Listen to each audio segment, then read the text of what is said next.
தமிழக நேயர்களுக்கு வணக்கம்.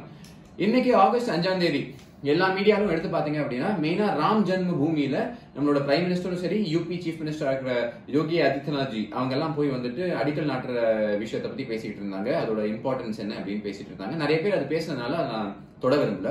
ஆனா இதே ஆகஸ்ட் 5ஆம் தேதி ஒரு வருஷத்துக்கு முன்னாடி ஒரு முக்கியமான விஷயம் நடந்தது. என்ன அப்படின்னா ஆர்டிகல் 370 அப்ரோகேட் பண்ணப்பட்டுச்சு. அது வந்து நம்மளோட அரசியல் அமைப்பு சட்டத்திலிருந்து நீக்கப்பட்டுச்சு.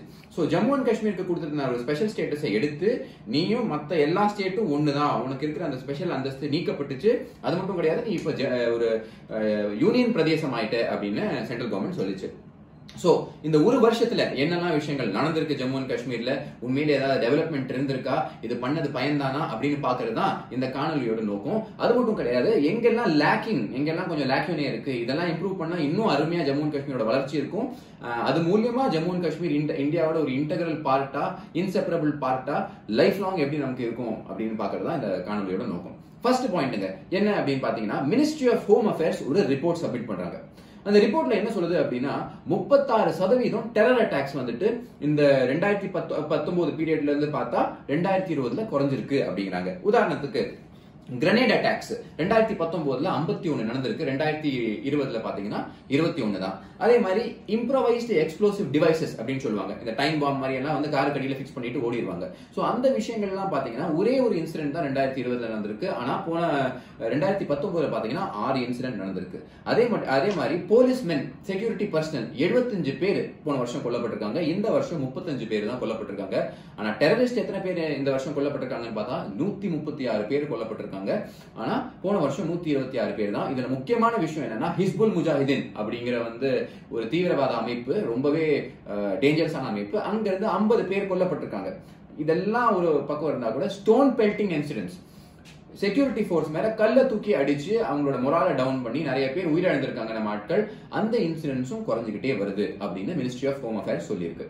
ஒரு விஷயம். ரெண்டாவது விஷயம் என்ன அப்படின்னு பாத்தீங்கன்னா, சென்ட்ரல் கவர்மெண்டோட ஸ்கீம்ஸ் எல்லாம் இருக்கு பாத்தீங்களா, இந்த ஆயுஷ்மான் பாரத், சர்வ சிக்ஷா அபியான், பேட்டி பச்சாவ் பேட்டி படாவ், பிரதான் மந்திரி ஃபசல் பீமா யோஜனா, இந்த ஸ்கீம்ஸ் எல்லாம் வந்துட்டு முதல்ல ஜம்மு அண்ட் காஷ்மீருக்கு அப்ளை பண்ணாது. கவர்னரோட பெர்மிஷன் வேணும், அந்த ஸ்டேட்டோட பெர்மிஷன் வேணும். இப்ப எல்லா மக்களும் மத்த நாட்டில் இருக்கிற மத்த மக்களுக்கு என்னெல்லாம் பெனிஃபிட் கிடைக்குதோ சென்ட்ரல் கவர்மெண்ட் ஸ்கீம்ஸ்னால இந்த ஸ்டேட்டுக்கும் கிடைக்குது. இது ரெண்டாவது விஷயம். மூணாவது விஷயம் என்ன அப்படின்னு பாத்தீங்கன்னா, பாலினம் சார்ந்த ஒரு டிஸ்கிரிமினேஷன், ஜெண்டர் டிஸ்கிரிமினேஷன் சொல்லுவாங்க பாத்தீங்களா, அது ரொம்ப ஹைட்ஸ்ல இருந்தது ஜம்மு அண்ட் காஷ்மீர்ல. காரணம் என்னன்னா, அங்க ஆர்டிகல் 35A என்ன சொல்லுது அப்படின்னா, அங்க இருக்கிற பெண்மணி வெளிய மாநில ஒருத்தரை கல்யாணம் கட்டிக்கிட்டாருன்னா அவங்களுக்கு சொத்துரிமை கிடையாது அப்படின்னு சொல்லியிருக்காங்க. சோ அந்த சொத்துரிமையும் இப்ப அவங்களுக்கு அளிக்கப்பட்டிருக்கு. சோ ஜெண்டர் எம்பவர்மெண்ட்டும் இங்க நடந்திருக்கு. அடுத்தது இந்த கவர்மெண்ட் ஜாப்ஸ் எல்லாம் இருக்கு பாத்தீங்களா, மூணாவது இந்த கவர்மெண்ட் ஜாப்ஸ் எல்லாம் வந்துட்டு நிறைய வேகண்டா கிடந்தது. காரணம் என்னன்னா, அங்க நிறைய கண்டிஷன்ஸ் சாட்டிஸ்ஃபை பண்ணா மட்டும்தான் அங்க கிடைக்கும் ஜாப் அப்படின்னு சொல்லியிருந்தாங்க. இப்ப அது ஃபில் பண்ணப்படுது. அடுத்தது இருப்பிட உரிமை, டொமிசைல் ரைட்ஸ், இது வந்து எல்லாருக்குமே அங்க கிடைக்காது. அதுக்கு ரொம்ப ஸ்ட்ரிக்ட் கண்டிஷன்ஸ் எல்லாம் இருக்குது. இப்ப பாத்தீங்கன்னா நிறைய பேருக்கு டொமிசைல் ரைட்ஸ் கொடுக்க ஆரம்பிச்சிட்டாங்க. அப்போ நீங்க அங்க போய் ப்ராப்பர்ட்டி வாங்கலாம். எப்படி இந்தியால எந்த இடத்துல வேணாலும் உங்ககிட்ட காசு இருந்தா நீங்க போய் ப்ராப்பர்ட்டி வாங்கலாமோ, அதே மாதிரி இப்போ ஜம்மு அண்ட் காஷ்மீர்லயும் வாங்கலாம். அதுக்கு ஒரு உதாரணமா பீகாரை சார்ந்த ஒரு IAS ஆபீசர் அவரு வாங்க ஆரம்பிச்சிருக்காரு, ஒரு எக்ஸாம்பிள் செட் பண்ணிருக்காரு. இதுக்கப்புறம் எல்லாருமே மக்கள் அங்க போய் செட்டில் ஆக ஆரம்பிக்கலாம். அடுத்தது இடஒதுக்கீடு, நாடு முழுவதும் இடஒதுக்கீடு, positive social justice, affirmative social action அப்படின்னு சொல்லுவாங்க பாத்தீங்களா. இந்த விஷயங்கள் வந்து ரொம்ப முக்கியம். அப்பதான் தாழ்த்தப்பட்ட மக்கள், பிற்படுத்தப்பட்ட மக்கள் அவங்களுக்கு உண்டான உரிமைகளை போய் எடுத்துக்க முடியும். இது வந்து ஜம்மு அண்ட் காஷ்மீர்ல இம்ப்ளிமெண்ட் பண்ணப்படல. ஆனா இந்த 370 எடுத்த பிறகு இந்த இடஒதுக்கீடும் உங்களுக்கு கிடைக்க ஆரம்பிச்சிருக்கு. அது மட்டும் கிடையாது, ரைட் டு இன்ஃபர்மேஷன் ஆக்ட், தகவல் தெரிஞ்சுக்கலாம் நம்ம. இப்ப அது வந்து ஜம்மு அண்ட் காஷ்மீரை விட்டு, ஜம்மு அண்ட் காஷ்மீர்ல அந்த RTA ஆக்ட் கிடையாது. ஆனா இப்போ இந்த தகவல் உரிமையும் நமக்கு கிடைச்சிருக்கு. ஜம்மு அண்ட் காஷ்மீர்ல என்ன நடக்குது அப்படின்னு நம்ம இங்க ஒரு RTI போட்டாலே நமக்கு விஷயங்கள் தெரிய ஆரம்பிச்சிருக்கும். இந்த மாதிரி நிறைய அட்வான்டேஜஸ் இருக்கிறதுனால பாகிஸ்தான் ஆட்டம் கட்டுருச்சு. இன்னைக்கு பாகிஸ்தானோட PMOன்னு சொல்லுவோம் பாத்தீங்களா, பிரைம் மினிஸ்டர்ஸ் ஆபீஸ், அவங்களோட ட்விட்டர் ஹேண்டில் என்ன பண்ணுதுன்னா ட்வீட் பண்ணுது. என்ன ட்வீட் பண்ணுது அப்படின்னா, இந்தியா வந்து காஷ்மீரி மக்களை ஏமாத்திருச்சு, ஹிந்துத்வா அஜெண்டா அங்க இருக்கு, RSS ஓட அஜெண்டா அப்படி இப்படின்லாம் ட்வீட் பண்றாங்க. இது எவ்வளவு சின்ன புள்ளத்தனமா இருக்கு அப்படின்னு பாத்தீங்கன்னா, ஒரு குறிப்பிட்ட டைம்ல ஒரு 3 to 4 ஹவர்ஸ்ல ஒரு 20 ட்வீட். எந்த பிரைம் மினிஸ்டர்ஸ் ஆபீஸும் அப்படி பண்ணாது. இதுல இன்னொரு நகைச்சுவையான விஷயம் என்ன அப்படின்னு பாத்தீங்கன்னா, அவங்களோட ட்வீட் எல்லாம் எடுத்து பாத்தீங்க அப்படின்னா ரொம்ப கம்மியான பேர் தான் அதை ரீட்வீட்டே பண்ணியிருக்காங்க. அப்படின்னா என்ன அர்த்தம் அப்படின்னா மக்களுக்கே அதுல பெரிய வரவேற்பு கிடையாது. பாகிஸ்தானை சார்ந்த மக்களே அதை பெருசா ஷேர் பண்றது கிடையாது. சோ அவ்வளவுதான் அவங்களோட ஃபாலோயிங், அவ்வளவுதான் அவங்களோட பவர். சோ இது பாகிஸ்தானுக்கு ஒரு பெரிய அடி. காரணம் என்னன்னா இத்தனை வருஷமா அது ப்ராக்சி வார் பண்ணிக்கிட்டு இருந்துச்சு. நேரடியா இந்தியா கூட மோதுனா 1965 1971 நடந்ததுதான் திருப்பி நடக்கும் அவங்களுக்கு தெரியும். சோ அவங்க என்ன பண்றாங்க அப்படின்னா ப்ராக்சி வார், ஊடுருவிகள் அப்படியே உள்ள அமைச்சு லோக்கல் பாப்புலேஷனை உசுப்பேத்தி விட்டு செப்பரேட்டிசம் பண்ணி அங்க இருக்கிற சில பொலிட்டிக்கல் லீடர்ஸ்க்கு காசு கொடுத்து அவங்கள மக்களுக்கு அகேன்ஸ்டா தூண்டி விட்டு இந்த மாதிரி விஷயங்கள்லாம் பண்ணிட்டு இருந்தாங்க. ஆனா இப்ப 370 எடுத்த உடனே அதுவும் யூனியன் டெரிட்டரி ஆயிடுச்சு. சோ சென்ட்ரல் கவர்மெண்டோட கண்ட்ரோல் இருக்கு. அப்ப இந்த மாதிரி பெட்டி பாலிடிக்ஸ் எல்லாம் இனிமே அவங்களால பண்ண முடியாது. சோ இந்த காரணத்தினால ஆப்வியஸா பாகிஸ்தான் ஒரே டென்ஷன்ல தான் இருக்கு. இப்ப அது என்ன பண்ணுது அப்படின்னா முதல்ல மாப் அட்டாக்ஸ் பண்ணிட்டு இருந்துச்சு, இப்ப மேப் அட்டாக் பண்ணுது. அவங்களோட மேப் எடுத்து அவங்களே வரைபடத்தை மாத்திட்டு இனிமே இதுதான் இந்தியாவில் இருக்கிற சில பார்ட்ஸும் எங்களுதுதான் அப்படின்னு சின்ன பிள்ளைத்தனமா பண்றாங்க. இல்லைன்னா ட்விட்டர்ல போய் சண்டை போடுறாங்க. இதோட எஃபெக்ட் எந்த அளவுக்கு போயிருக்கு அப்படின்னா பிரிவினைவாத தலைவர்கள் இருக்காங்க பாத்தீங்களா, செப்பரேட்டிஸ்ட் லீடர்ஸ் எனப்படும் இந்த பிரிவினைவாத தலைவர்கள் எல்லாம் ஜம்மு அண்ட் காஷ்மீரை விட்டு இப்ப மெல்ல மெல்ல மெல்ல ரிட்டையர்மெண்ட் எடுக்க ஆரம்பிச்சாங்க. பெஸ்ட் எக்ஸாம்பிள் யாருன்னு பாத்தீங்கன்னா SAS ஜிலானி. இவர் 90 வயசு லீடர், ஹுரியத் கான்ஃபரன்ஸோட லீடர். அவரு பதவி விலகிட்டாரு. காரணம் என்ன? பாகிஸ்தான் பிரஷர் போட்டுக்கிட்டே இருக்கு. ஆனா எங்க இந்தியன் கவர்மெண்டோட கண்ட்ரோல் பெட்டரா இருக்கு. சோ அவங்களால பெருசா எதுவும் கிரவுண்ட்ல பண்ண முடியல.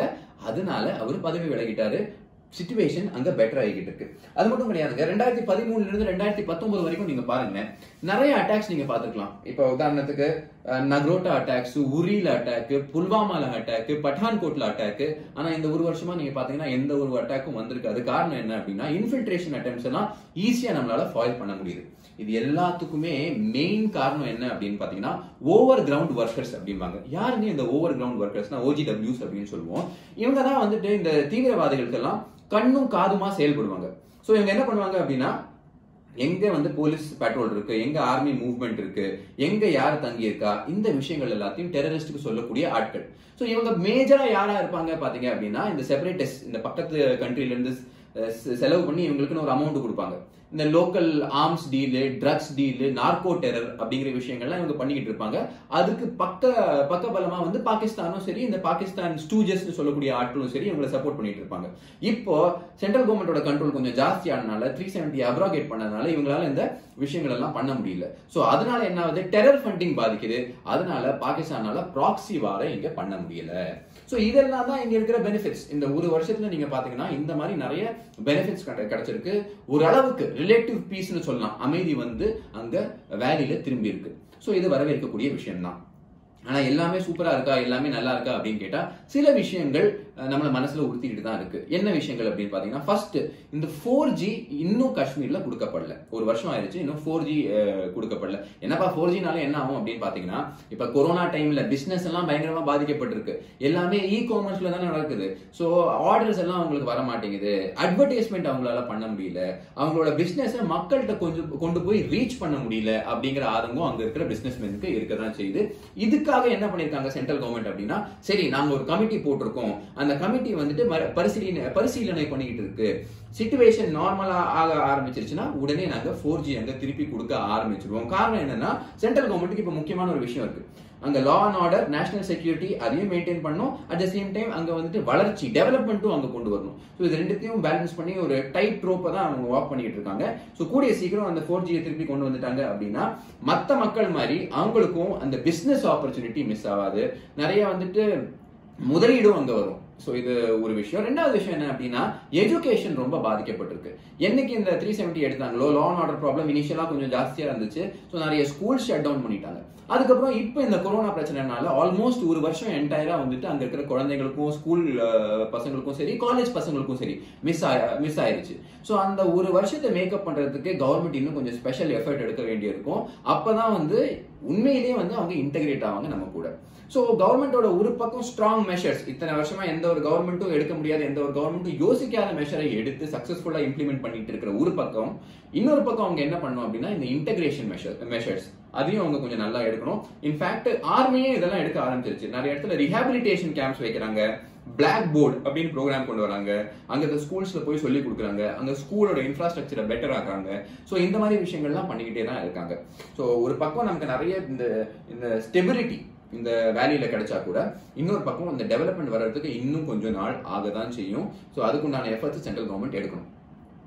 ஸோ முடிக்கிறதுக்கு முன்னாடி நான் என்ன சொல்ல விரும்புறேன் அப்படின்னா, அமீர் குஸ்ரோ ஒரு தடவை சொன்னாரு, if there is paradise on earth, it is here, it is here, it is here. இது காஷ்மீரை பார்த்து அவர் சொன்னது. சொர்க்கம்னு ஒண்ணு இந்த உலகத்துல இருந்துச்சுன்னா அது இங்கே தான், இந்த காஷ்மீர் தான் அப்படின்னு சொல்லக்கூடிய இடத்துல திருப்பி சொர்க்கம் மாதிரி வாழ்க்கை இருக்கிறதுக்கு என்னெல்லாம் அடிப்படை தேவையோ அதெல்லாம் இப்ப வந்துருச்சு. இனி ஒவ்வொரு எஃபர்ட்டா எடுத்து அந்த லோக்கல் கவர்மெண்ட்டும் சரி சென்ட்ரல் கவர்மெண்ட்டும் தேவையான விஷயங்களை பண்ணா நமக்கு திருப்பி நம்ம சொர்க்கம் கிடைக்கும். அப்ப ரோஜா படத்துல பார்ட் 1ல இருக்கிற சொர்க்கம் மாதிரி நமக்கு கிடைச்சிடும், பார்ட் 2 மாதிரி இருக்கக்கூடாது அப்படின்ற வேண்டுகோளோட உங்ககிட்ட இருந்து விடைபெறுறேன். நன்றி, வணக்கம், ஜெயஹிந்த்.